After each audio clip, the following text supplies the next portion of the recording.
About 6 million Americans are living with congestive heart failure, and James Craft of Hartwell is one of them. And for Craft, the best option was a heart pump. The Fox Medical Team's Beth Galvin explains why. Visiting his daughter Jasmine and granddaughter Elena in Atlanta, James Craft of Hartwell, Georgia, says when he started feeling run down in 2019, he blamed it on the long hours on his feet and his retail job. Just the tiredness was just a part of my life and what I was doing, so I didn't recognize it was actually a lack of energy because of my heart.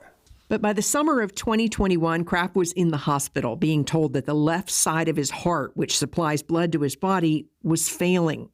Well, they told me the left ventricle wasn't agreeing with the rest of the heart. That's your main chamber, which basically takes the blood into your body.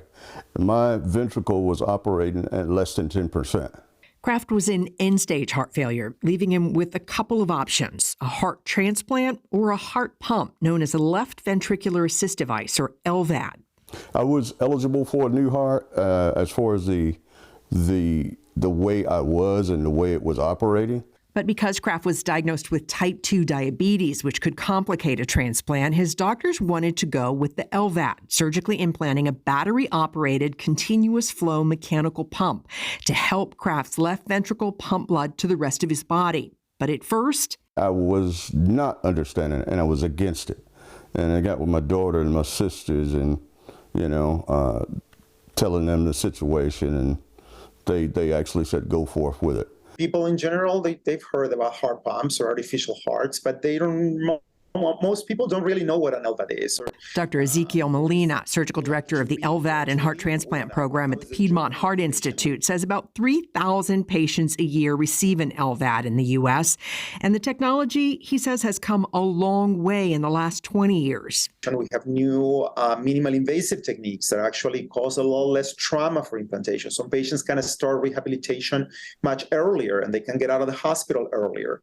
Molina says the pump can be either used as a bridge to a heart transplant or a long-term or destination therapy. We're managing now these pumps in a way where the survival has improved from only a year or 2 years on average to now up to 6 years on average.